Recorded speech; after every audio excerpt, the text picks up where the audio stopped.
যোৱা 17 জুলাই তাৰিখে অসম চৰকাৰৰ গৃহ বিভাগে এটা নিৰ্দেশনাৰ যোগেদি বিদেশী ন্যায়াধিকৰণত হিন্দু বাংলাদেশীৰ বিৰুদ্ধে যিমান গোচৰ আছিল এই গোচৰবিলাক প্ৰত্যাহাৰ কৰিবলৈ নিৰ্দেশ দিছে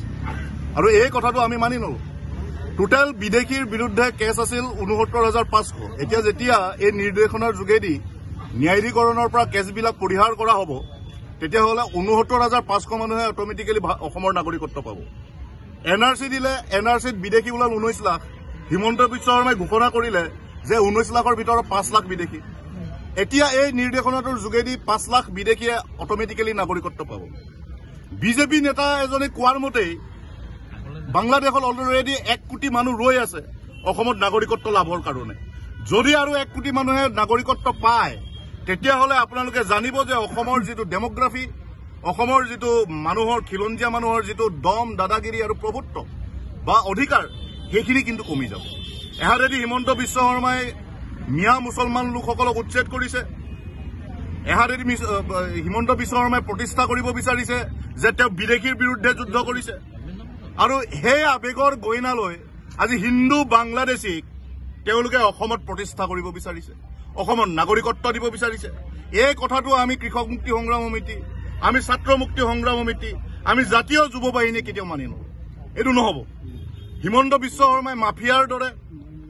মাওবাদী গুণ্ডাৰ দৰে গলিৰ গুণ্ডাৰ দৰে কিছুমান সিদ্ধান্ত ল'ব আৰু সেই সিদ্ধান্তবিলাক অসমীয়া মানুহৰ ওপৰত জাপি দিব এইটো কেনেকৈ হ'ব কা আন্দোলন কৰি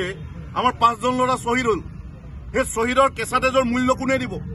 সেই শ্বহীদৰ কেঁচা তেজৰ মূল্য যেতিয়ালৈকে হিচাপ নহ'ব তেতিয়ালৈকে কা ইয়াত বলবৎ কৰিবলৈ দিয়া নহ'ব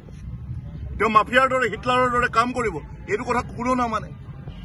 আপোনালোকে জানে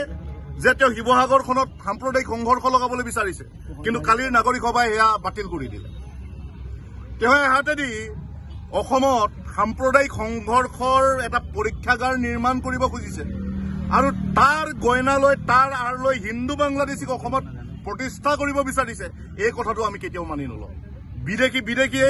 সেয়া মিয়া মুছলমানে হওক সেয়া হিন্দু বাংলাদেশীয়ে হওক অসমৰ পৰা যাব লাগিব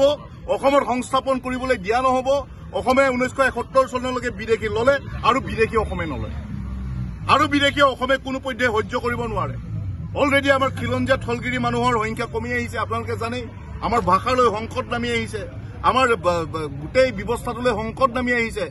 আমি কৈ আছো যে ৬ জাতিৰ জনজাতিকৰণ কৰিব লাগে অসমক জনজাতীয় ৰাজ্য হিচাপে প্ৰতিষ্ঠা কৰিব লাগে আমি কৈ আছো যে আৰ্টিকল 371 এই অসমত লাগে এই কথাবিলাকৰ ওপৰত কোনো তেওঁলোকৰ কথা নাই এই কথাবিলাকৰ ওপৰত তেওঁলোকৰ কোনো আলোচনা নাই এই কথাবিলাক তেওঁলোকে নামানে আজি ৬ জাতিৰ জনজাতিকৰণ সন্দৰ্ভত বাৰম্বাৰ চৰকাৰখনে ঠগি আহিছে অসম চুক্তিৰ ৬ নং দফাৰ